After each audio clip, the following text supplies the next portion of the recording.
My dreams occasionally approached the fantastical in character, though falling somewhat short of coherence. One scene is especially stamped upon my recollection. That of a dank, fetid, reed-choked marsh under a gray autumn sky.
With a rugged cliff of lichen-crusted stone rising to the north.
Impelled by some obscure quest, I ascended a rift or cleft in this beetling precipice.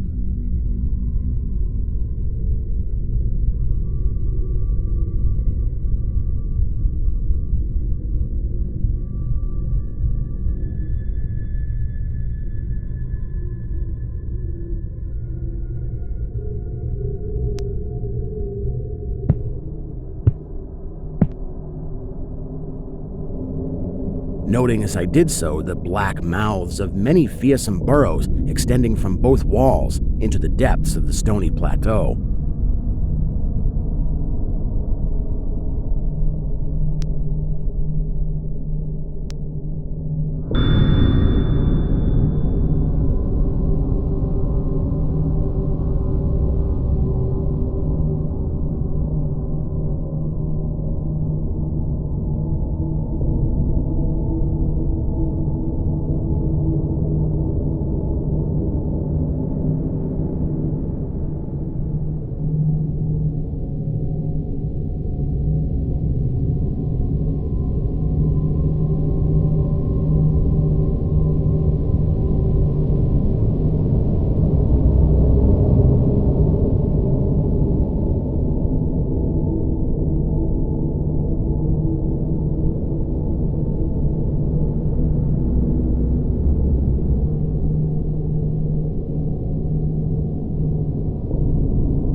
At several points, the passage was roofed over by the choking of the upper parts of the narrow fissure, these places being exceedingly dark and forbidding the perception of such burrows as may have existed there. In one such dark space, I felt conscious of a singular accession of fright, as if some subtle and bodiless emanation from the abyss were engulfing my spirit. But the blackness was too great for me to perceive the source of my alarm.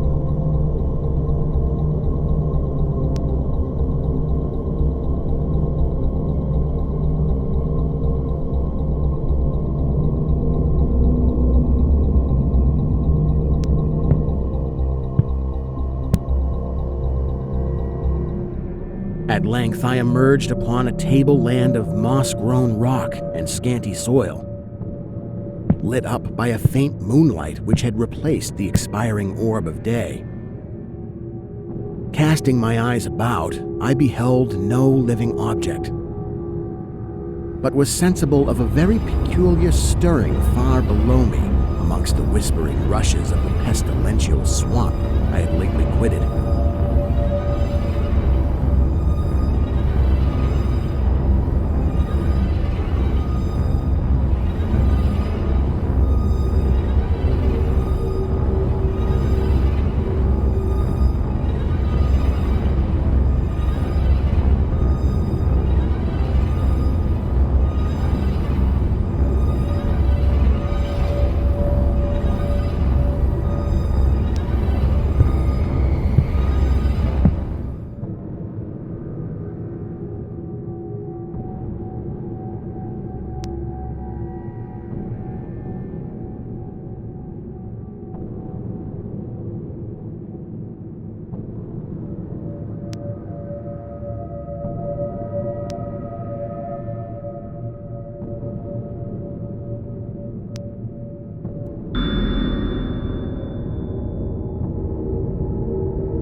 After walking for some distance, I encountered the rusty tracks of a street railway and the worm-eaten poles which still held the limp and sagging trolley wire.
Following this line, I soon came upon a yellow vestibuled car numbered 1852 of a plain, double-trucked type common from 1900 to 1910.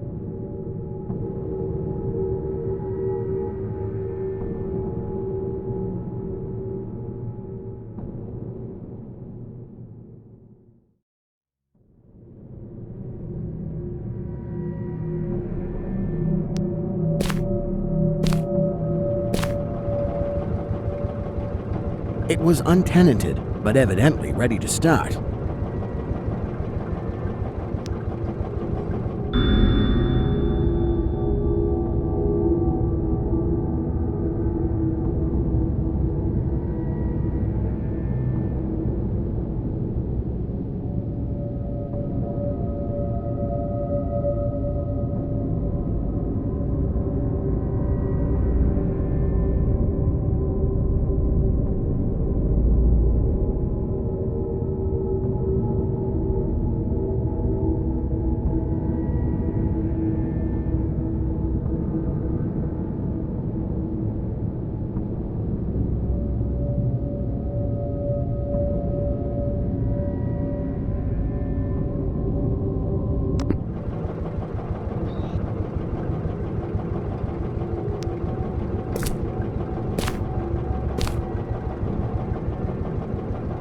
The trolley being on the wire and the air brake pump now and then throbbing beneath the floor.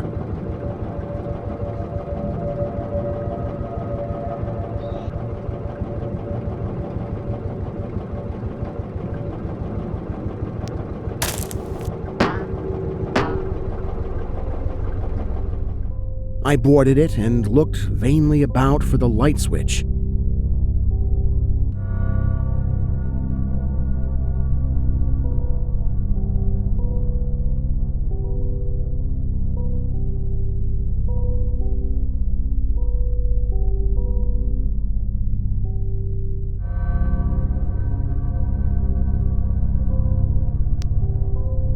Noting as I did so the absence of controller handle, which implied the brief absence of the motorman. Then I sat down in one of the cross seats toward the middle, awaiting the arrival of the crew and starting of the vehicle.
Presently, I heard a swishing in the sparse grass toward the left and saw the dark forms of two men looming up in the moonlight.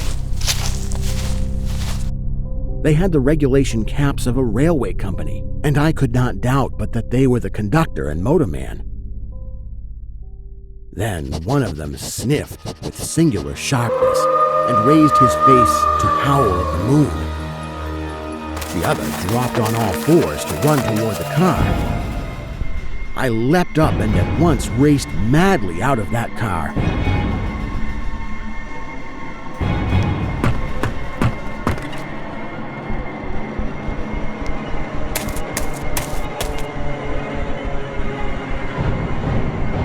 And away across endless leagues of plateau till exhaustion waked me.